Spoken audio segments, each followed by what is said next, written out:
Bonjour à tous, bienvenue, c'est 9h50 le matin, Bretagne. C'est parti pour 52 minutes d'émission. C'est la dernière de la saison, alors ce sera une émission un petit peu exceptionnelle. J'ai été ravie de passer cette saison à vos côtés. Alors ce matin, 10 chroniqueurs ont accepté de relever le défi d'échanger les thématiques de leurs chroniques respectives. Alors en duo, du coup, ça donnera Olivier Dauvert qui nous parlera de déco, Aurélie qui nous parlera de conso, Sébastien évoquera l'environnement, Virginie l'emploi, Pierrick s'intéressera à la famille, Gwendoline aux malades, Sabine est allée faire un tour dans le cabinet de curiosité de François Coulon qui lui a piqué sa sélection culturelle. Bon voilà, tout à fait logique. Allez, ils auront 2 minutes 30 chacun et pas une de plus. Billy et Catherine qui sont là, enfin en tout cas Billy qui va nous rejoindre tout à l'heure.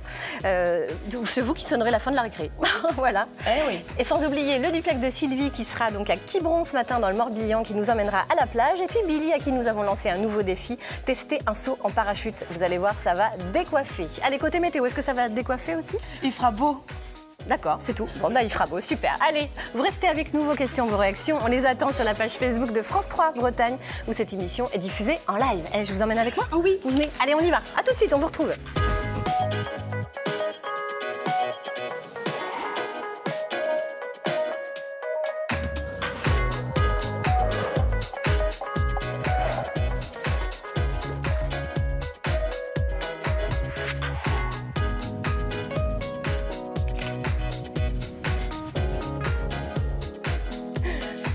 Du soleil ce matin sur ce plateau, du sourire. On est ravis de vous retrouver pour cette dernière de la saison. On va être bien entourés et puis vous allez voir, ça va être une émission un petit peu différente, un peu exceptionnelle puisque nos chroniqueurs échangent leur thématique de chronique. Bonjour Catherine. Bonjour Laurence. Bonjour, mais sur ce plateau cette fois, bonjour Olivier, bonjour Aurélie et bonjour la place vide puisque c'est notre ami Billy qui ne s'est pas réveillé ou en tout cas qui s'est rendormi et qui va donc arriver. N'hésitez pas à le bâcher tout à l'heure. Hein. Attention, ouais, c'est un peu la honte. Allez, il y en a une qui est bien réveillée et qui nous attend à Quiberon dans le Morbihan. Elle s'appelle Sylvie. Et on la retrouve tout de suite. Bonjour Sylvie. Bonjour Laurence. Ah bah oui, non seulement je suis bien réveillée, mais le soleil aussi est en train de se lever. Il fait un temps déjà magnifique. On est sur la presqu'île de Quiberon. On est tout à fait au sud, dans le Morbihan, comme vous l'avez dit. D'ailleurs, Laurence, quand je vous dis Quiberon, par exemple, dites-moi tout de suite à quoi vous pensez. Ça vous évoque quoi, Quiberon? Vous voyez, c'est ce qui est marqué juste derrière vous. C'est les niniches, forcément.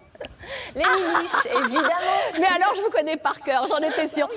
Bah ouais. Alors vous auriez pu dire Thalasso, Côte Sauvage. Bah non, pas du tout, Laurence est gourmande. Alors c'est évidemment les niniches. Alors venez avec moi.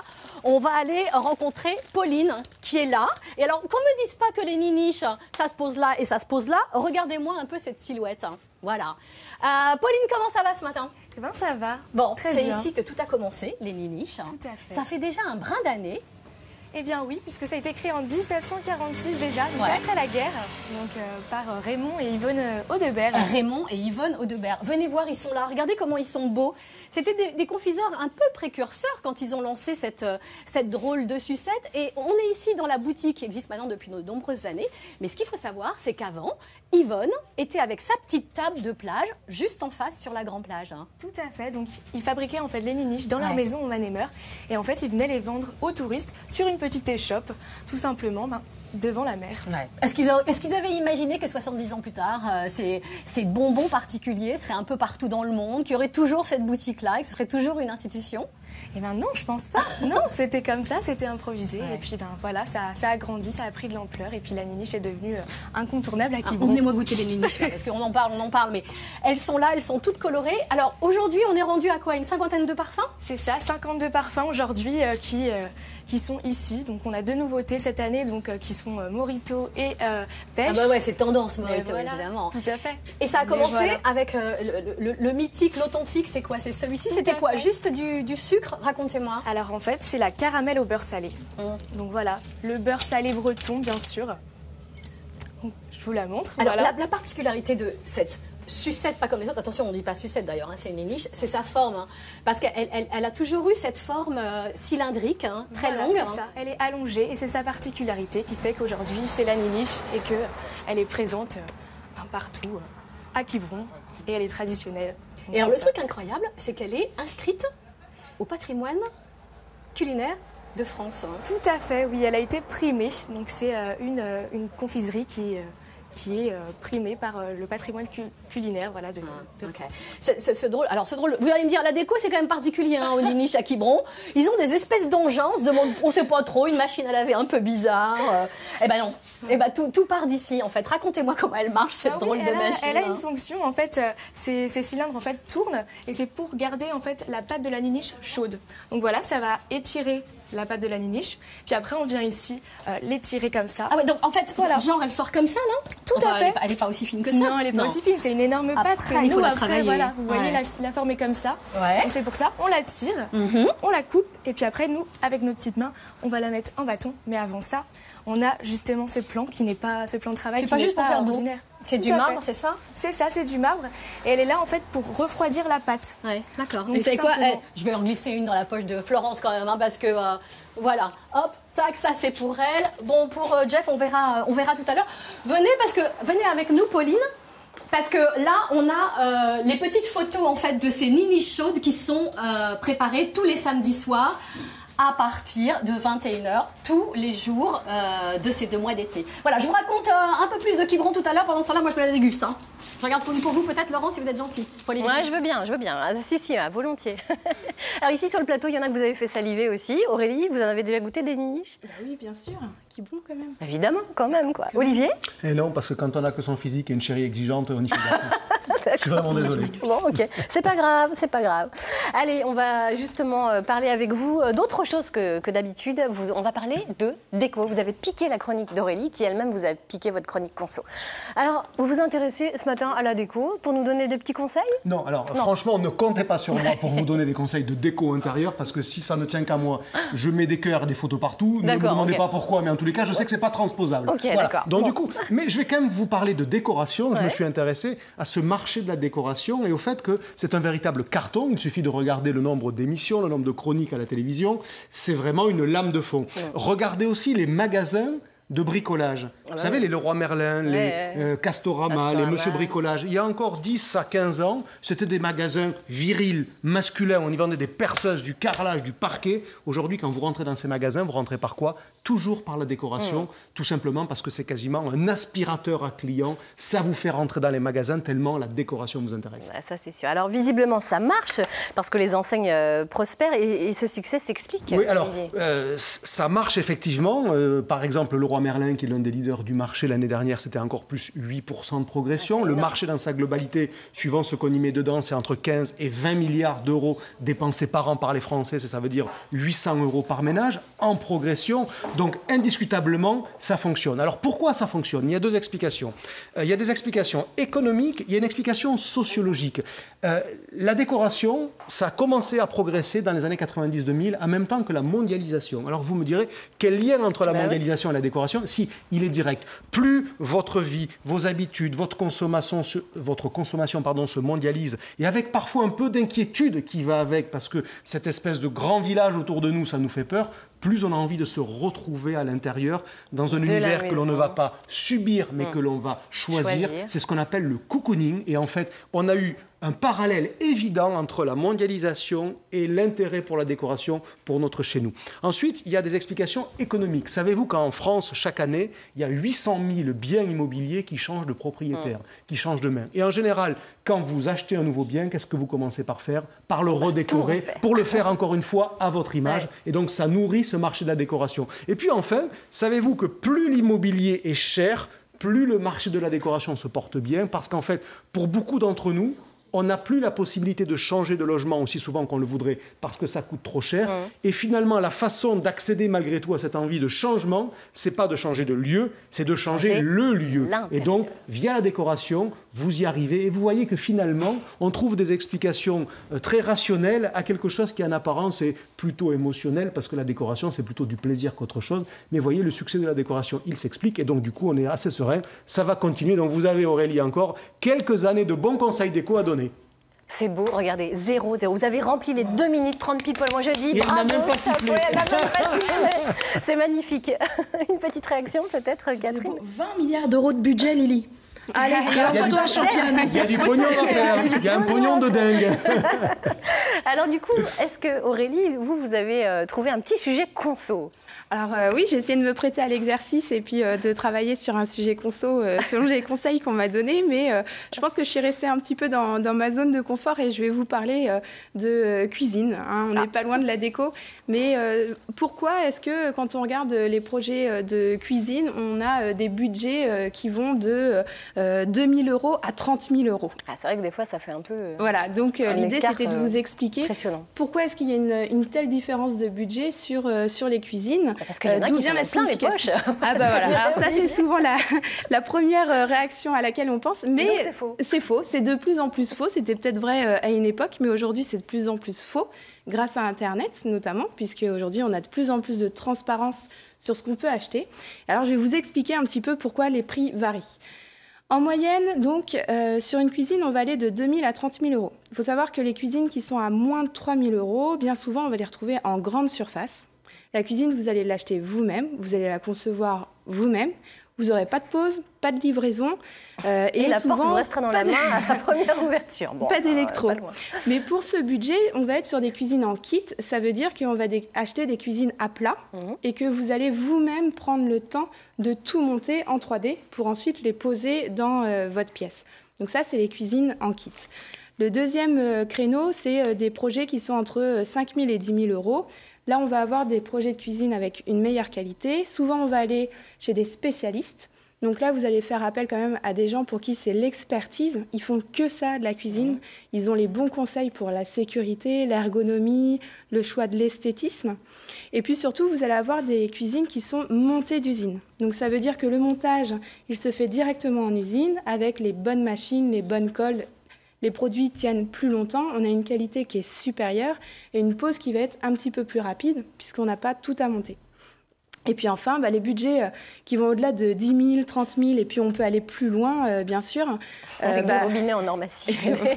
On peut se faire plaisir, il y a toujours des zones pour se faire plaisir.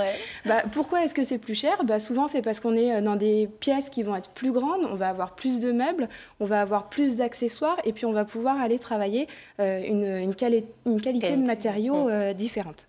Donc, pour rappel, une cuisine, qu'est-ce que ça comprend, la décomposition du budget? On a bien sûr le meuble. Et là, dans le meuble, on va avoir, par exemple, du meuble stratifié mélaminé. Ça va être les premiers matériaux. Et on peut aller sur des meubles avec une belle laque ou un beau bois. Et là, forcément, ça va être un peu plus cher. On a l'électroménager. Donc, il y en a beaucoup. Il y a le frigo, le lave-vaisselle, le four, le micro-ondes.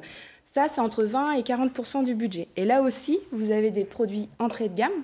Et puis, vous allez pouvoir avoir des produits de meilleure qualité. Par exemple, le four vapeur, qui est un produit exceptionnel pour cuisiner.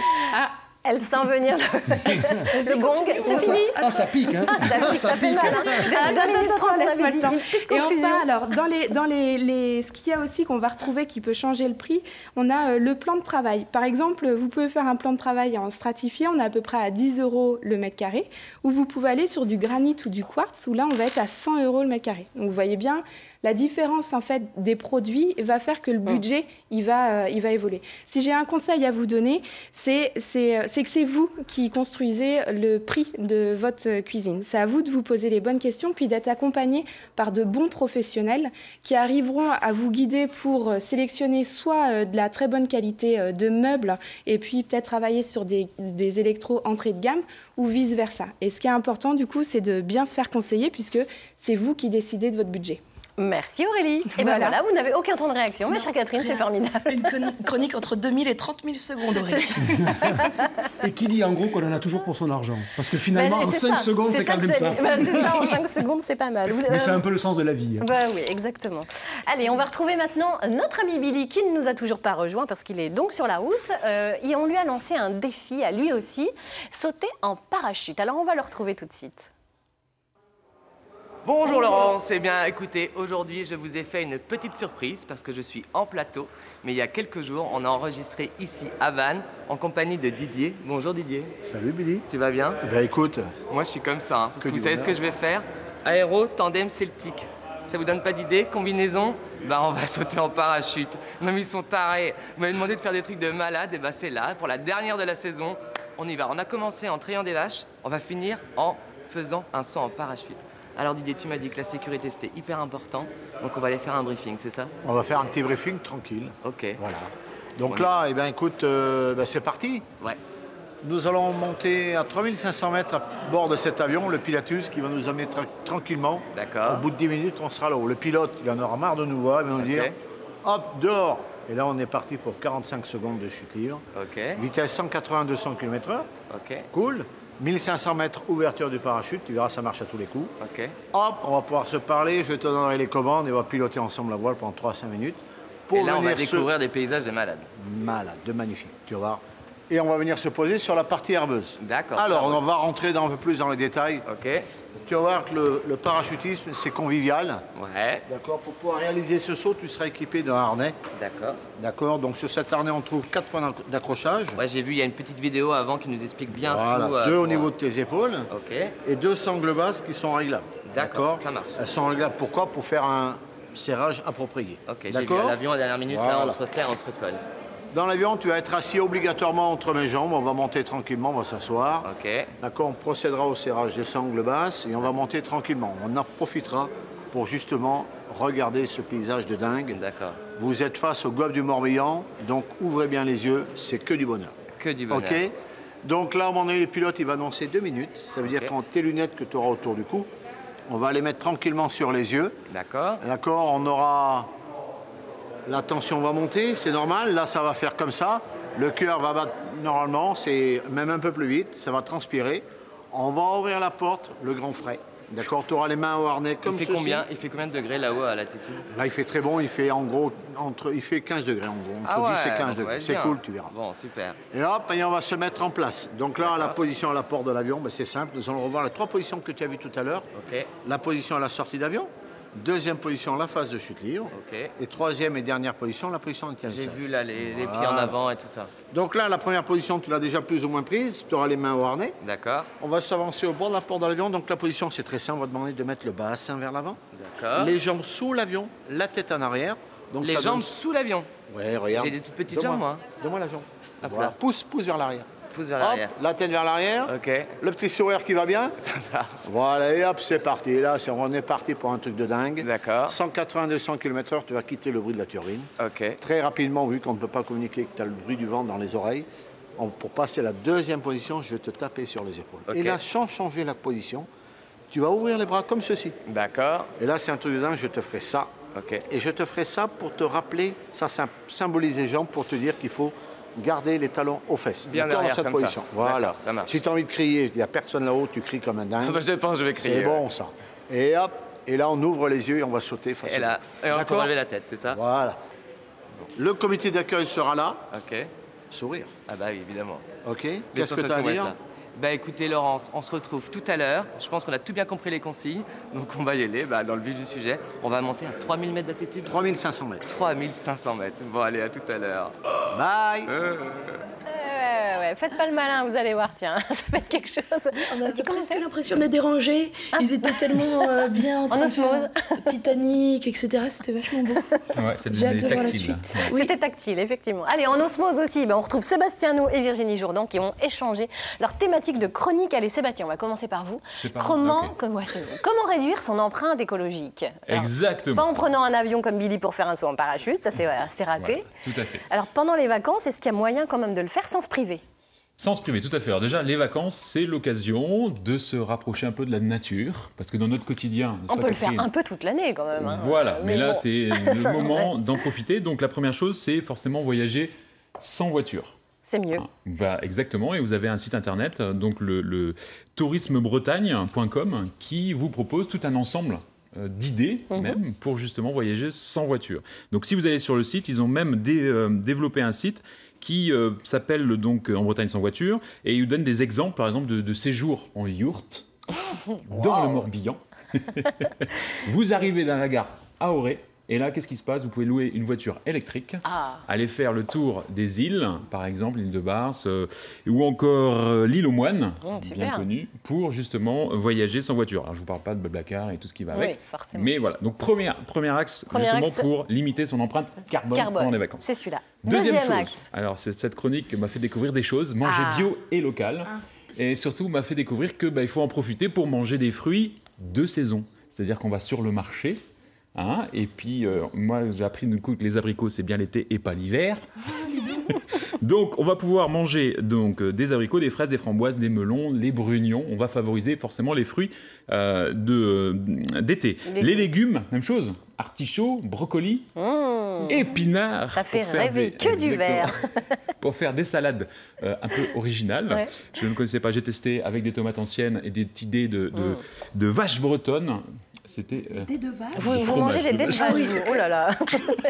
Et carnivore. Exactement. Et puis troisième axe, Sébastien. Et troisième axe, le tri sélectif, forcément, on en est pendant les vacances, mais suivant la ville ou la commune où on se situe, forcément, les us et coutumes sont un peu différents. Un site internet va vous permettre d'aller regarder tout ça et d'aller faire votre sélection. Et dernière chose, forcément, on a du temps pendant les vacances, on va s'abonner à un magazine qui s'appelle Sans Transition. Dingue. Et voilà, c'est ça. Un magazine spécialisé dans les gestes éco-citoyens qui vous permettra de vous donner des idées. Super. Impeccable. Bon, et est-ce qu'on regarde le foot aussi puisque j'ai comme l'impression que vous avez un petit... Ça attend de voir si Cavani va jouer ou pas. C'est écolo le foot ou pas trop? Ça dépend, quand Neymar fait des roulades sur le... sur le terrain ou pas. On boit juste, on évite de boire la bière avec une paille, quoi, c'est tout. Dans des gobelets en carton, c'est dans possible. Des gobelets en carton. Merci beaucoup, Sébastien. Alors, ça va être votre tour, sauf si Catherine a une petite réaction. Rien du tout. Les dés de vache. 10 sur 10. Non, les dés de vache. Il est impeccable. Les dés de vache, forcément. Oui, les dés de vache, évidemment. Allez, Virginie Jourdan.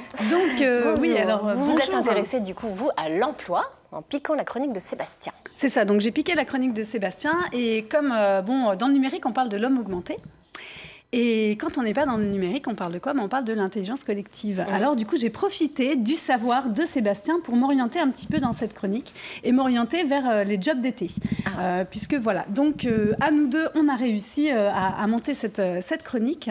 Donc si vous cherchez encore un job d'été, alors par exemple, si vous êtes une tante ou une grand-mère et que vous avez votre petit enfant qui vient, qui a entre 16 et 22 ans et qui n'a toujours pas de boulot pour cet été, eh bien, il n'est jamais trop tard pour se lancer encore dans quelques recherches. Du coup, ça lui permettra aussi de se mettre un petit peu de sous de côté pour la rentrée, donc c'est pas mal, une marche vers l'autonomie. Alors, en facile et efficace, vous avez l'option manutention. Donc pour cela, dans la ville qui est proche de chez vous, vous allez vous rendre dans le quartier qui accueille le plus souvent les agences d'intérim.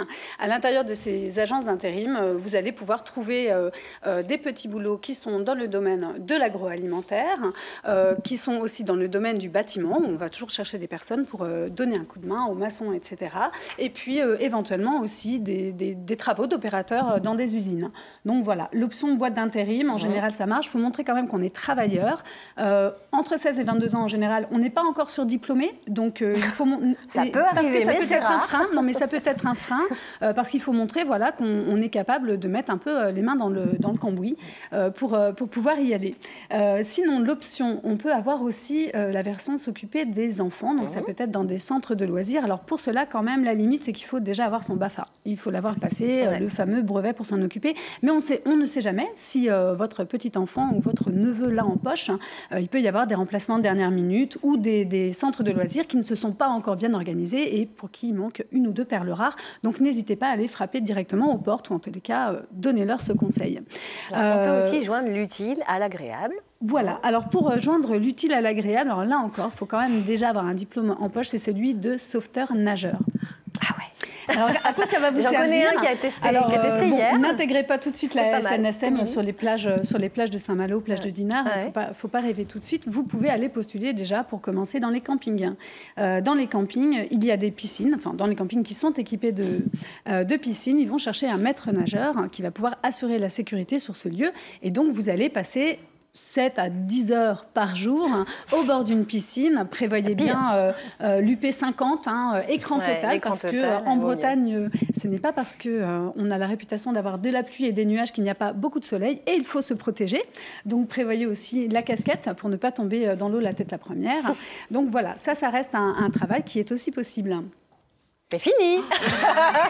0-0, c'est magique. Hein? Ah non, mais elle n'avait pas fini. Voilà Billy. Non, viens. On m'a donné des mauvais horaires. Je pense qu'on m'a donné des mauvais horaires. Ah oui. Bon, ça fait juste une saison qu'on commence à 9h50, mais sinon ça va bien, tout va Mais bien. je suis jamais là le vendredi, moi. Oui, mais ça commence tous les jours à la même heure, Billy. Ceci dit, pour faire van, Du temps, parce que je suis pas depuis le début. Donc Non, bah oui. Qu'est-ce que tu voulais dire? oui, on peut aussi faire mannequin pour les exercices de sauvetage des maîtres nageurs, peut-être. C'est ça. Je Comme veux Billy. postuler parce que je coule. Donc ça, c'est possible. Peut-être je vais m'enseigner. Ça va bien? Ça va très Ça bien. va? Merci. Bon. On m'a vu ou quoi? Petite panne de réveil? Bah oui. On a vu juste l'introduction. Ah, ça va. D'ailleurs, on est rassurés parce qu'on sait que tu as sauté Et je Que suis tu es enceinte. survécu. C'est une bonne idée. Billy, est-ce que tu es gourmand? Et énormément. Bon, alors ça tombe bien parce qu'on va retrouver tout de suite Les Sylvie à Quiberon. J'étais sur Facebook Live. Ah, quand même. Et pro jusqu'au bout. Forcément. Sylvie. Oui, alors écoutez, ne réglez pas votre télévision, on est toujours en 16/9. Si je parais plus petite dans votre télévision, c'est normal. C'est parce que j'ai enlevé mes talons pour profiter au mieux de la plage de Quiberon. On est sur la grande plage de Quiberon. Je vous ai gardé des niniches, aucun problème, Laurence. Et on va parler de ce qui va se passer ici cet été parce que, comme chaque été, tout le monde s'est décarcassé pour vous organiser un très bel été. Et regardez comme la vie est difficile pour Florence qui gère ça tout au long de l'année. Les animations, les manifestations de Quiberon. Vous n'avez pas un métier facile, vous, hein? On s'éclate tous les jours. Ah ouais, on s'éclate tous les jours. Alors là, on est sur la presqu'île de Quiberon, on est au bout de la presqu'île.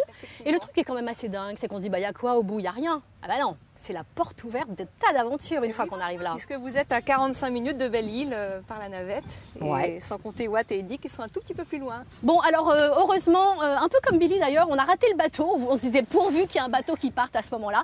Mais le bateau est déjà parti.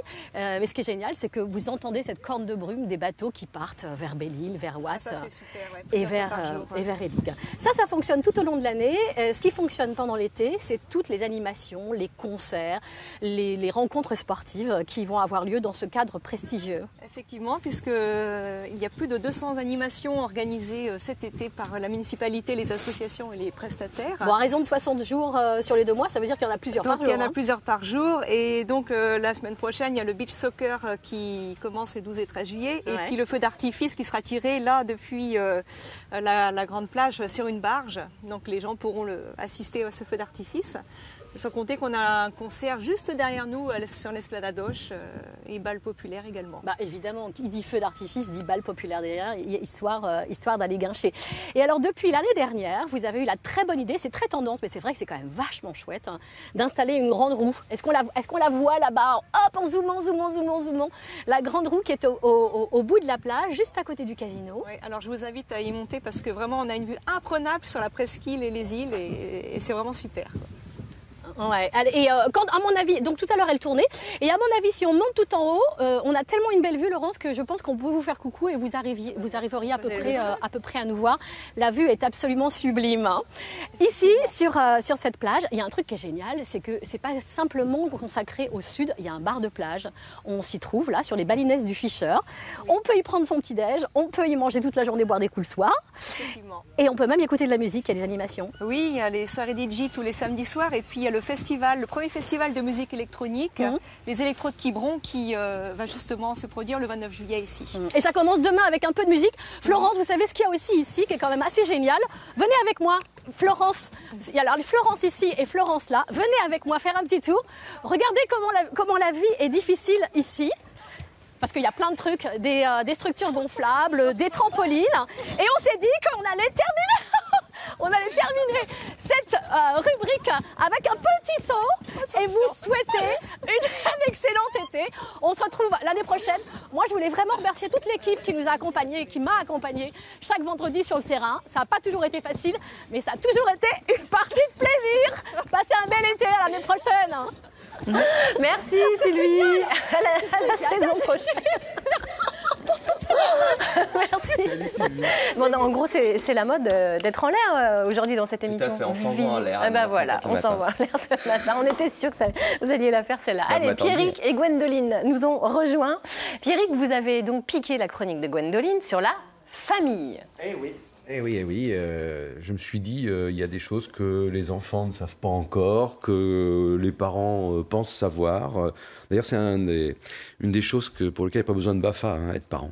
Ah non, ça, ouais, je vous confirme. On fait ce qu'on peut, hein. On fait ce qu'on peut. Ouais. Alors, je suis parti de l'idée que les enfants, ils n'ont pas encore toute la palette d'expressions, qu'on va dire rationnelles, que les adultes peuvent acquérir au fil de leur apprentissage de la vie. Ce qui fait que les enfants, ils nous balancent quelquefois des expressions un peu fantasques, un peu comiques, un peu risquées, un petit peu émouvantes, un petit peu dérangeantes aussi. Je pense au fait que nous, adultes, on acquiert quelquefois des notions inhibantes comme la retenue, enfin, pas tous, hein. la peur... Non, pas tous. La peur de choquer, le ridicule, voilà. Et donc, dans le cadre de la relation parent-enfant, l'éducation, eh bien, la conséquence, souvent, c'est qu'on interdit d'un seul coup aux enfants des modes d'expression. Ça résulte de réactions d'adultes dans l'instant, là, comme ça, voilà. Peut-être aussi parce qu'il y a des facteurs conjoncturels. On a passé une mauvaise journée au boulot. L'enfant, lui, il s'en fiche. Il a passé une chouette journée. Une chouette journée à repeindre tous les murs de l'école. Avec ses copains. Forcément. Et pour lui, l'enfant, c'est simplement un test, quelquefois, de l'inconnu, une affirmation de soi. Une expression d'émotion à sa manière, parce que il va le faire de manière décalée, il va le faire dans l'improvisation la plus totale. Alors on a tous entendu, je pense, quand on était petit, fais pas cette grimace, louche pas, tu vas rester comme ça. Ah, moi j'avais peur, je me disais, non, si je reste comme ça... Certains sont restés comme ça. Hein. Si. Et puis, quelquefois, on surprotège aussi les enfants, on les empêche de prendre des risques, alors qu'il n'y en a pas. Je veux dire, s'ils ont envie de sauter dans l'herbe... ou sur le trampoline, aucun problème. Exactement, ou sur le trampoline. Donc, je pense que ce qu'il faut, c'est bien... les guider, leur expliquer les choses d'abord, profiter de leur bonne humeur aussi, parce que ça fait du bien, et puis les laisser extérioriser à leur manière les sentiments qu'ils ne savent pas encore dire autrement. Voilà. Comprendre peut-être aussi que ce qu'ils disent à ce moment-là, c'est un enfant qui fait le pitre, c'est peut-être aussi parce que quelque part il y avait de la tristesse, de l'inquiétude ou de la rancœur, mais il ne savait pas le dire à sa manière. Et je peux dire que ça, évidemment, ça n'empêche absolument pas les enfants de bien grandir. On obtient des résultats assez satisfaisants quand ils sont ados. Ah, regardez, voilà, c'est pas beau ça ? 2 minutes 30 piles, vous êtes parfait. J'ai pas fait exprès. Hein. Ça, Catherine est restée une grande enfant, voilà. Hein, c'est vrai ? Oui, c'est important de rester enfant. Je pense qu'avec Billy, on s'est beaucoup reconnus dans fait.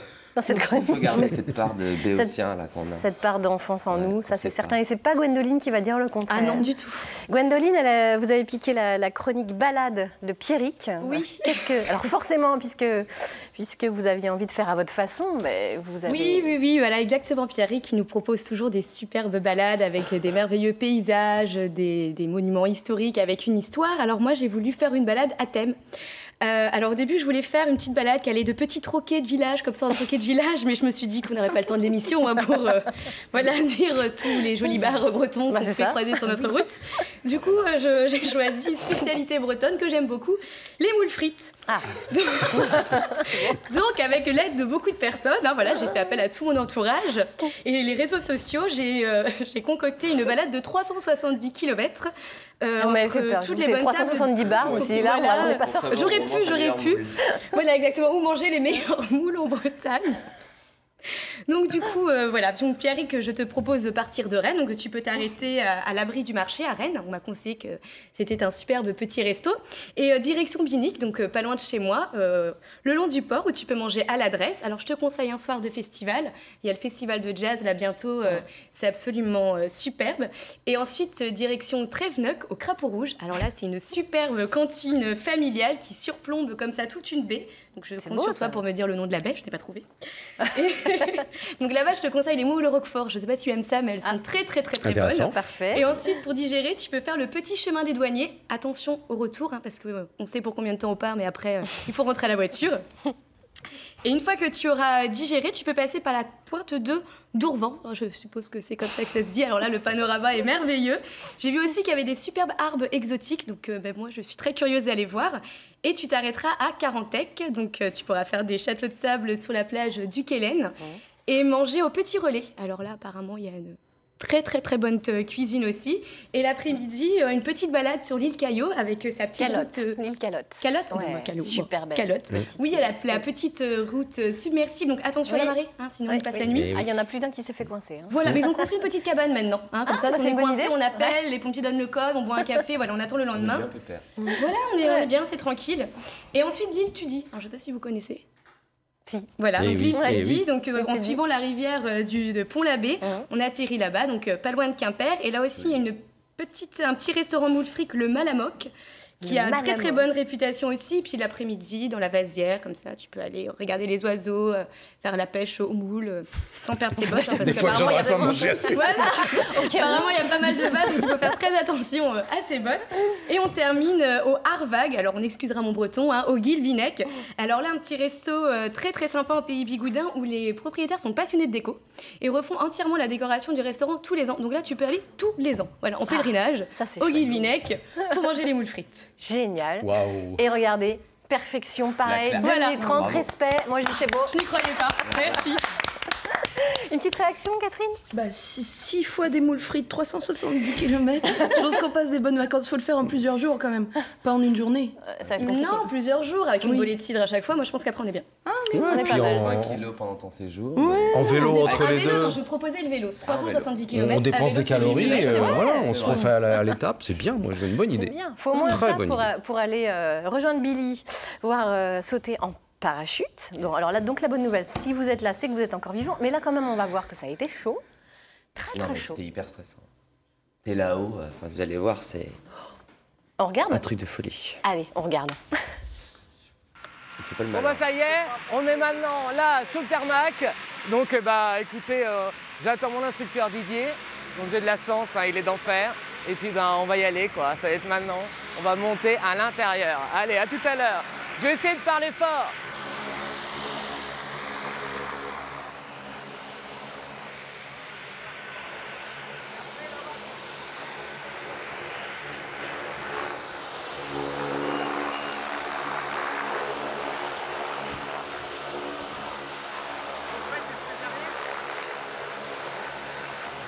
Alors là, on sent que les hélices commencent à partir. Allez, Sarah,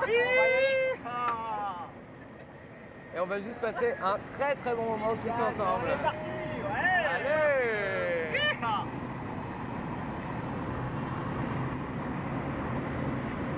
Oh là là là là. Un décollage au ras du sol, tout va très bien. Et ça y est, on a déjà monté, on est là-haut. Donc là, on va monter pendant un petit quart d'heure. Ça va être super. On a une magnifique vue sur le golfe du Morbihan. Et on est là, et c'est là où on se rend compte que notre belle Bretagne est vraiment très jolie. Waouh, c'est génial. Ça va, Billy? Ouais.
Oh la vache! Tape pas dans la barre, Ah monsieur ouais. Billy! Ah, c'est génial! Laurent, je suis là! à 3000 mètres d'altitude, 1500. Et c'était une sensation exceptionnelle. Oh la vache. Ah, c'est génial. Ah, mon Didier, c'est mortel. T'as le droit de taper dans la main, ouais. super saut. Super. Il l'a fait. Il l'a fait, il est là. Oh là là. Alors, mon Didier, tu fais ça de quand à quand l'année, là? Alors moi, je saute du mois d'avril au mois d'octobre. Ok. Du 1er avril au 31 octobre. 1er avril, 31 octobre. On est ouvert une bonne partie de l'année. Notre base principale, c'est Vannes, comme tu l'as compris. Ouais. On se déplace un week-end par mois sur Dinan. D'accord. Et une fois par an, le week-end dernier, nous étions sur l'île d'Ouessant. Ok. Lieu fantastique puisque, comme tu me l'as très justement dit, Billy, ouais. La Bretagne cache beaucoup de trésors. Exact, c'est clair. Et ils sont agréables à voir par le ciel. Alors regarde, je vais te donner les commandes, mon cher Billy. Ouais. Voilà. D'accord. Pareil à gauche. Ok. Et regarde, nous allons piloter, enfin tu vas piloter, on va marche. tourner ensemble à droite. Tu abaisses ta main droite. Ok. Le long de ton plan. Vas-y, oh la vache. vas-y. Ah oui, mais là c'est incroyable. Ouh! Regarde ça. Regarde la caméra, oh lève la le bras vache. gauche en haut, lève le bras gauche. Ah. Voilà. Alors mon cher Billy. Oh là là. C'est bon?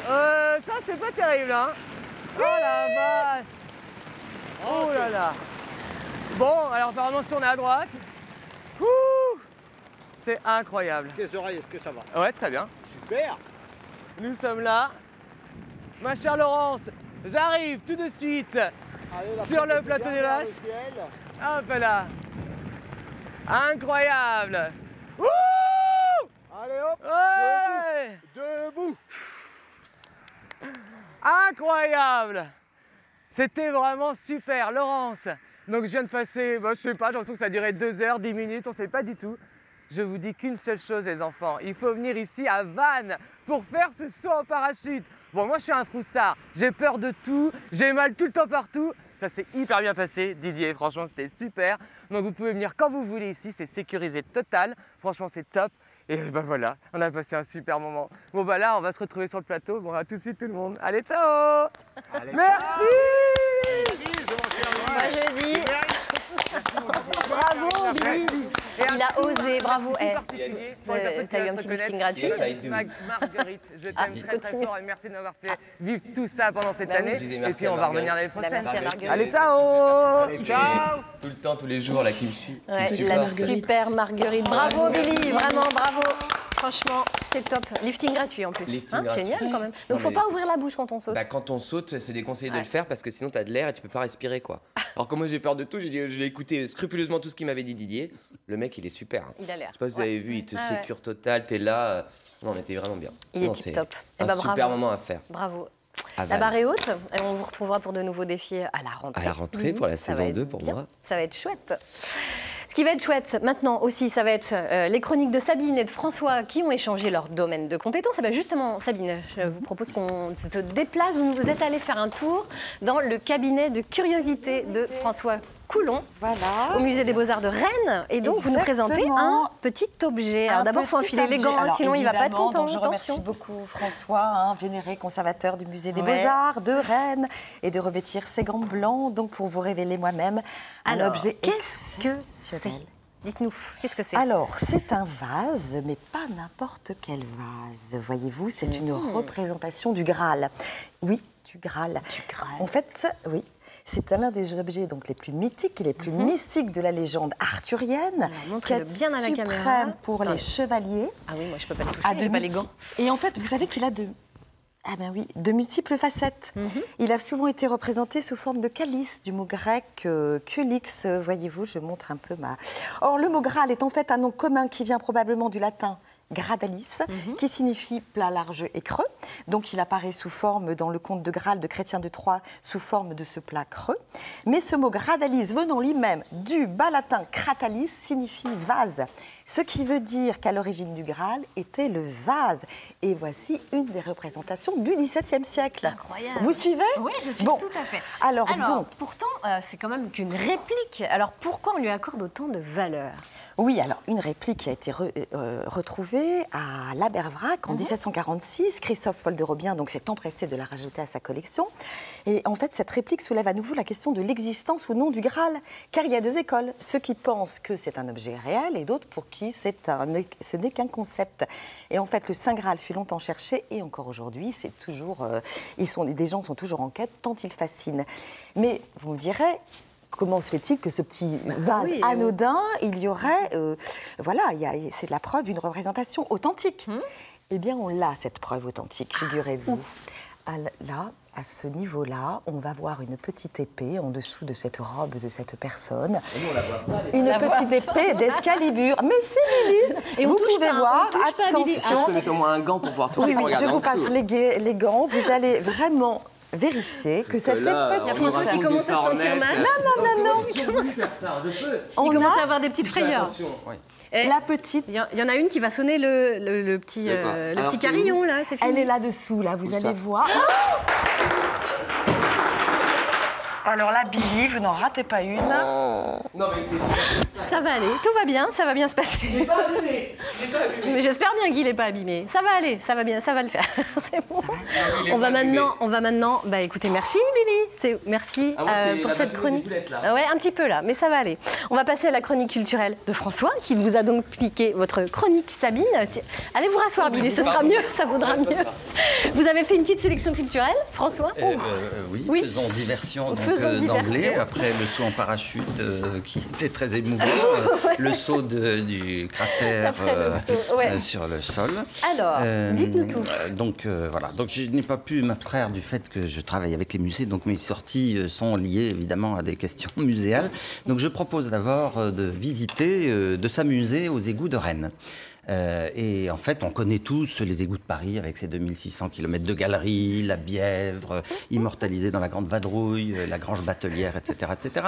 Mais on ne connaît pas les égouts de Rennes et ces 400 km qui ont été déjà élaborés dès le 18e.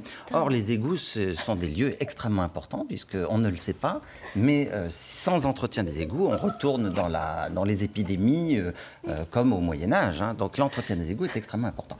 Donc, on peut y accéder à Rennes par les stations d'épuration, évidemment. Et pour réenchanter un petit peu tout ça, il faut quand même se rappeler que dans les égouts, on trouve des quantités de platine, d'argent, de métaux précieux, de terres rares. Voilà. Et en fait, tout ça circule dans les égouts. Et si on arrive à les récupérer, il y a plusieurs dizaines de millions d'euros qui circulent dans les égouts de Rennes. Dans les matières? Dans les matières. Voilà. Sympa. Donc, quand est-ce qu'on moins fait cette tentant visite? déjà. C'est ça. Voilà, demain. Donc, il fait le défi de Billy à la rentrée, on va aller visiter les égouts. Assainissement de Rennes. Donc, la seconde sortie que je propose, évidemment, c'est le tropisme muséal qui m'a poussé à le proposer. C'est le petit musée de Plohermel, qui est le musée de Lamennais, qui a été créé en 1820, des frères des écoles chrétiennes. Donc, dans une logique totalement pédagogique, comme quoi il se passe des choses, pas seulement à Lambé, mais aussi à Plohermel. Et là, il y a un merveilleux petit musée encyclopédique qui a été constitué et qui permet aux enfants de l'Argoate de s'informer et de se former. Et par bonheur, très souvent, et ça peut arriver, on m'a raconté à plusieurs reprises, qu'on peut se laisser enfermer dans les galeries. Ça m'est arrivé avec un ami, et donc, heureusement, un frère passait par là, et il nous a réouvert. Mais il y a une horloge astronomique des années 1850 qui a été remontée sur place, donc c'est un petit musée tout à fait exceptionnel, ouvert de 8h30 à 11h30 et de 14h à 17h. D'accord. Voilà, seconde sortie. Là, voilà, on voit l'horloge astronomique qui est tout à fait exceptionnelle. Très, très belle. Alors, une dernière idée? La dernière, donc c'est une collection d'épaves dans la rade de Brest, bien sûr. Tout bon breton se doit d'aller visiter les épaves de la rade de Brest. Donc là, il ne faut pas y aller tout seul, évidemment, car notre mauvaise mère ou mère indigne de Bretagne, qui fait de nous d'authentiques marins, est quand même retorse, parfois. Donc il faut y aller, capricieuse, donc il faut y aller à mer étale, avec une association de plongeurs, évidemment. Et là, vous allez découvrir des phoques gris, de toute une série de poissons, mais aussi l'univers des diatomées, de tous ces animalcules aussi étranges que merveilleux qui peuplent en fait ces collections d'épaves qui existent depuis le 18e Et vous pouvez réviser toute votre histoire. La Première Guerre mondiale, la Seconde Guerre mondiale se trouve là, à portée de palme. Merci François. Ah bon, allez, on sonne la fin de la récré, ma chère Catherine. Ça y est. Alors, on va quand même... On aurait mieux fait de me le donner, ce truc-là, parce que c'était pas très précis.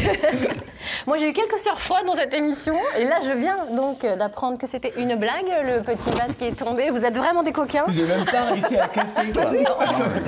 C'était un faux, tout va bien. C'était pas l'exemplaire du musée, je rassure tout le monde, tout va bien. Si ça avait été vrai, il aurait été cassé, c'est sûr. C'est vrai. Voilà, c'était la petite blague des chroniqueurs de 9h50 le matin. Eh bien, écoutez, voilà, on va vous souhaiter un bel été. Mais avant ça, on va quand même écouter votre débriefing, ma chère Catherine. Déjà? C'est une blague aussi, parce que j'ai pris des notes, mais j'ai rien préparé. Non, mais oui, des collections d'épaves, moi j'en connais aussi. Et j'en ai vu souvent, vous en trouverez souvent autour de la rue Saint-Mich, à Rennes, le jeudi soir. Il y en a des belles, j'en ai fait partie aussi il y a quelques temps. Et voilà, à part merci. Que dire d'autre, Laurence, pour cette belle année? Si, nous, on va vous dire que ça a été un bonheur de vous avoir avec nous toute cette saison. Vous tous, chroniqueurs, téléspectateurs. Voilà, moi, j'ai envie de conclure avec un petit mot à votre attention à tous. Merci de nous avoir suivis tout au long de cette saison. Merci pour votre fidélité. Moi, je tenais à remercier toutes les équipes sans qui cette émission quotidienne elle ne pourrait avoir lieu. Je pense en particulier à Magali et à Vanessa, mes deux chères coéquipières et amies. Voilà. Vanessa la Belge. Ah bah c'est ça, je tenais aussi... Comme ça avec Vanessa. Je te jure. Alors, là, la mode frite, je peux te dire, ça y est. Moi, j'aimerais bien que tout le monde nous rejoigne, en fait, là, tous les chroniqueurs de l'émission. Alors, Vanessa me dit dans l'oreillette que l'accent est trop nul et que tu peux faire mieux. Moi, je vais faire des progrès pour la saison 2, hein, c'est promis. Moi, j'attends que tout le monde me rejoigne. Je voulais aussi remercier les scripts, Rebecca, Rosen, les deux Isabelle. Ce sont des magiciennes du timing à qui je donne parfois quelques petites peurs, mais on y arrive toujours au final. Merci aussi à l'équipe de la vidéothèque, Colette, Alain, Véronique, Tania, Patricia et Catel. Merci à Émilie au web, merci à Antoinette à la palette graphique, merci à Célia, Catherine et Patrice au maquillage. Merci également évidemment à toutes les équipes techniques en plateau sous l'égide d'Éric et Eric. À la lumière, Michel et Philippe. Au son, Martial, Philippe, Ludovic, Jean, Gwendal, Jeff, Vincent et Hervé. À l'image, Florence, Patrick et Clément. En régie, on cite tout le monde. Hein. Guillaume, Bruno, Florence, Jean-Michel, Dimitri, Anthony et Pierre-Yves.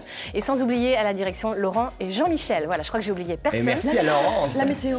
Et la météo, et au service météo, Nathalie. Catherine Lemasson et Nathalie Coulon. Voilà, bien sûr. Moi, j'ai envie de tous vous remercier parce que je suis très très bien entourée. Cette émission, elle n'existerait pas sans vous non plus. C'est un bonheur. Vous avez peut-être des choses à dire. D'ailleurs, venez me rejoindre si vous avez envie de dire quelque chose. Moi, je vais juste dire merci à tout le monde parce que j'ai vécu une année d'enfer. Je fais des trucs géniaux, c'est génial, donc c'est top. Tu sauves des petits chiens et des petits chats. Ouais, en plus. Ça, c'est bien, ça. Voilà, on ne peut que dire bel été, bel été à vous, et amis on n'abandonne bretons. pas ces petits loulous. Hein. Non, et on n'abandonne surtout pas ces animaux. On se retrouve... Qu'est-ce que vous allez nous faire à la rentrée comme défi? Je sais pas encore. On a prévu Les un petit égouts programme. Les égouts. Et puis on a appris à sauver des gens aussi. Hein. Donc si on ne sait pas sauver les gens, on n'y va pas. Ça sert à rien d'être deux à être noyés. Eh bien, on vous souhaite un très bel été à tous. On se retrouve à la rentrée le lundi 3 septembre, même heure, même endroit. Prenez soin de vous, Kenavo. Et puis bel été à la rentrée. Ciao, merci à tous d'avoir été avec nous. Merci infiniment. Merci beaucoup. Venez avec moi. Tiens, on va faire un peu de musique là. Allez. On va faire le vent. Ouais, allez. Il passe un petit truc. Oui, on va faire une petite place. Allez, hop, tout le monde là. Hop, hop, hop. Et on a même pas eu Marguerite. Elle est même pas venue avec nous. Moi, je pense que Marguerite, il faut qu'elle vienne avec nous. Allez, Marguerite avec nous. Voilà. Allez, photo. Ciao. Salut à la rentrée. Merci. Et puis voilà, pensez au tri sélectif. Pensez au tri sélectif.